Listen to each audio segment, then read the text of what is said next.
بلا شبہ جی بڑی افسوسناک خبر ہے۔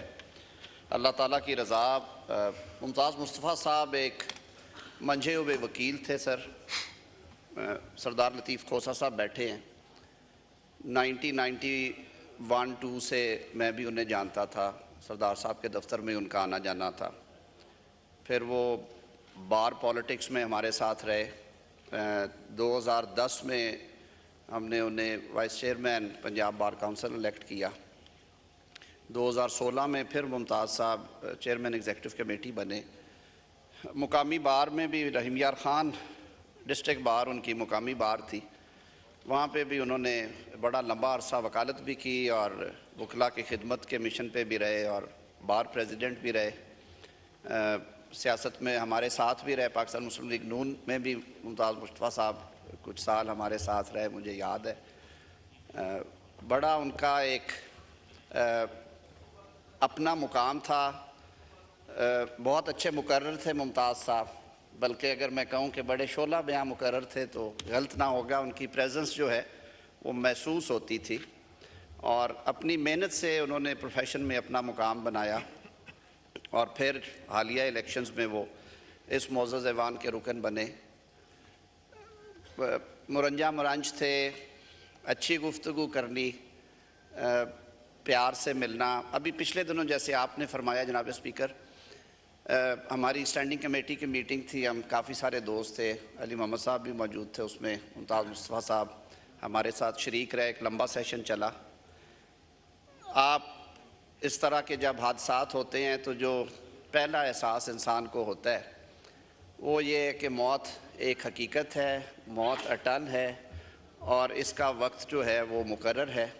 وہ اس ذات باری تعالیٰ کو پتہ ہے کہ ہمارے سانس کتنے ہیں، اور جانے والے ہمیں کئی پیغام دے کے جاتے ہیں کہ ہم یہ جو دنیاوی معاملات میں اس قدر زیادہ الجھ جاتے ہیں اور دور دراز تک جاتے ہیں۔ قدرت کا نظام یہی ہے کہ سب سے جو کمزور ڈوری ہے وہ سانسوں کی ڈوری ہے، اور یہ پلک جھپکنے میں رشتہ ٹوٹ جاتا ہے۔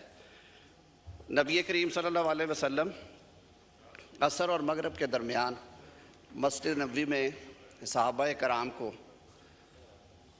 درس دیا کرتے تھے، خطبہ فرماتے تھے، جنرل ڈسکشن ہوتی تھی۔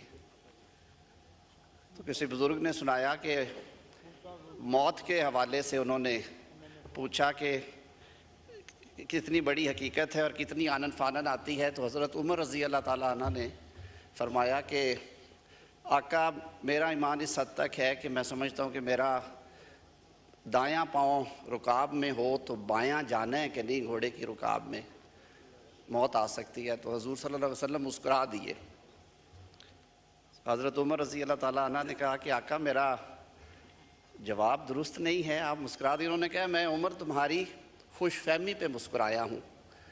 عمر آپ کو یہ معلوم ہے کہ جو آنکھ آپ نے کھولی ہے یا جھپکی ہے دوبارہ کھلنی ہے کہ نہیں؟ سو دس از ایگزیکٹلی واٹ ہیپنز جی، کہ ایک ہمارے درمیان شخص موجود ہوتا ہے اور اگلے لمحے آپ کو پتہ چلتا ہے کہ وہ ہمارے درمیان موجود نہیں ہے، کہ مارتا ہے تیر تاریکی میں صیاد اجل، کھل نہیں سکتی شکایت کے لیے لیکن زباں، ایک ہی دستور عالمگیر ہے سب کے لیے، بوئے گل کا گل سے اور گلچین سے گلشن کا سفر۔ ممتاز صاحب اپنے سفر پہ روانہ ہوئے اور ہم سب کے لیے اپنی اچھی یادیں اور باتیں چھوڑ گئے ہیں۔ اللہ تعالیٰ ان کے درجات کہ آپ ابھی جا کے مہربانی کر کے وہاں فوک لفٹ بھیجیں، اگر کوئی گاڑی کھڑی اٹھا دیں اور پرماننٹلی وہاں پوسٹ کرا دیں فوک لفٹ، کوئی بھی کرے گا تو۔ جی اعظم صاحب، اب ہم یہ ہو چکا جی، اس کے اوپر اب ہم جی شگفتہ صاحب۔ جب آپ نکلتے ہیں تو آپ رائٹ سائڈ پہ ٹرن کر کے مین روڈ پہ آتے ہیں ڈی چوک کی طرف، لیکن جو لیفٹ سائڈ والا روڈ ہے وہ بند ہے۔ کم از کم پہلے بھی ایک واقعہ ہو چکا ہے کہ ایک ایم این اے کی ڈیتھ اس وجہ سے ہوئی تھی کہ وہ لیٹ وہاں ہاسپٹل میں پہنچے تھے۔ خدارہ یہ والا روڈ جو ہے، چلے آپ عام ٹریفک کے لیے نہیں کھولتے لیکن ایمبولنسز کے لیے تو آپ یہ انسٹرکشنز دے دیں کہ خدا نہ خواستہ کوئی ایسی ایمرجنسی ہو جاتی ہے تو وہ والا روڈ جو ہے جو جیو کی طرف دفتر کی طرف کھلتا ہے اس کو ایمبولنس کے لیے کھولا جائے۔ ڈیپٹی اسپیکر صاحب یہ بھی پلیز ابھی انسٹرکشن دیجئے۔ جی اعظم تارڑ صاحب۔ بلا شبہ جی بڑی افسوسناک خبر ہے۔ اللہ تعالیٰ کی رضا، ممتاز مصطفیٰ صاحب ایک منجھے ہوئے وکیل تھے سر۔ سردار لطیف کھوسہ صاحب بیٹھے ہیں۔ 1991-2 سے میں بھی انہیں جانتا تھا، سردار صاحب کے دفتر میں ان کا آنا جانا تھا۔ پھر وہ بار پالیٹکس میں ہمارے ساتھ رہے۔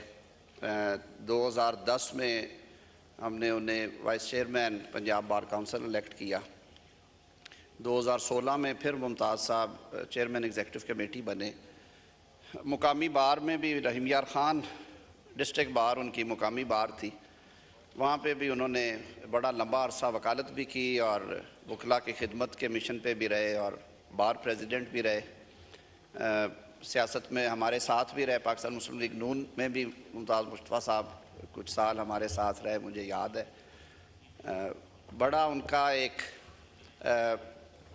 اپنا مقام تھا، بہت اچھے مقرر تھے ممتاز صاحب، بلکہ اگر میں کہوں کہ بڑے شعلہ بیاں مقرر تھے تو غلط نہ ہوگا۔ ان کی پریزنس جو ہے وہ محسوس ہوتی تھی اور اپنی محنت سے انہوں نے پروفیشن میں اپنا مقام بنایا اور پھر حالیہ الیکشنز میں وہ اس معزز ایوان کے رکن بنے۔ مرنجا مرنج تھے، اچھی گفتگو کرنی، پیار سے ملنا۔ ابھی پچھلے دنوں جیسے آپ نے فرمایا جناب اسپیکر، ہماری اسٹینڈنگ کمیٹی کی میٹنگ تھی، ہم کافی سارے دوست تھے، علی محمد صاحب بھی موجود تھے اس میں، ممتاز مصطفیٰ صاحب ہمارے ساتھ شریک رہے، ایک لمبا سیشن چلا۔ آپ اس طرح کے جب حادثات ہوتے ہیں تو جو پہلا احساس انسان کو ہوتا ہے وہ یہ ہے کہ موت ایک حقیقت ہے، موت اٹل ہے اور اس کا وقت جو ہے وہ مقرر ہے۔ وہ اس ذات باری تعالیٰ کو پتہ ہے کہ ہمارے سانس کتنے ہیں، اور جانے والے ہمیں کئی پیغام دے کے جاتے ہیں کہ ہم یہ جو دنیاوی معاملات میں اس قدر زیادہ الجھ جاتے ہیں اور دور دراز تک جاتے ہیں۔ قدرت کا نظام یہی ہے کہ سب سے جو کمزور ڈوری ہے وہ سانسوں کی ڈوری ہے، اور یہ پلک جھپکنے میں رشتہ ٹوٹ جاتا ہے۔ نبی کریم صلی اللہ علیہ وسلم عصر اور مغرب کے درمیان مسجد نبوی میں صحابہ کرام کو درس دیا کرتے تھے، خطبہ فرماتے تھے، جنرل ڈسکشن ہوتی تھی۔ تو کسی بزرگ نے سنایا کہ موت کے حوالے سے انہوں نے پوچھا کہ کتنی بڑی حقیقت ہے اور کتنی آنن فانن آتی ہے، تو حضرت عمر رضی اللہ تعالیٰ عنہ نے فرمایا کہ آقا میرا ایمان اس حد تک ہے کہ میں سمجھتا ہوں کہ میرا دایاں پاؤں رکاب میں ہو تو بایاں جانا ہے کہ نہیں، گھوڑے کی رکاب میں موت آ سکتی ہے۔ تو حضور صلی اللہ علیہ وسلم مسکرا دیے۔ حضرت عمر رضی اللہ تعالیٰ عنہ نے کہا کہ آقا میرا جواب درست نہیں ہے، آپ مسکرا دیے۔ انہوں نے کہا میں عمر تمہاری خوش فہمی پہ مسکرایا ہوں۔ عمر آپ کو یہ معلوم ہے کہ جو آنکھ آپ نے کھولی ہے یا جھپکی ہے دوبارہ کھلنی ہے کہ نہیں؟ سو دس از ایگزیکٹلی واٹ ہیپنز جی، کہ ایک ہمارے درمیان شخص موجود ہوتا ہے اور اگلے لمحے آپ کو پتہ چلتا ہے کہ وہ ہمارے درمیان موجود نہیں ہے، کہ مارتا ہے تیر تاریکی میں صیاد اجل، کھل نہیں سکتی شکایت کے لیے لیکن زباں، ایک ہی دستور عالمگیر ہے سب کے لیے، بوئے گل کا گل سے اور گلچین سے گلشن کا سفر۔ ممتاز صاحب اپنے سفر پہ روانہ ہوئے اور ہم سب کے لیے اپنی اچھی یادیں اور باتیں چھوڑ گئے ہیں۔ اللہ تعالیٰ ان کے درجات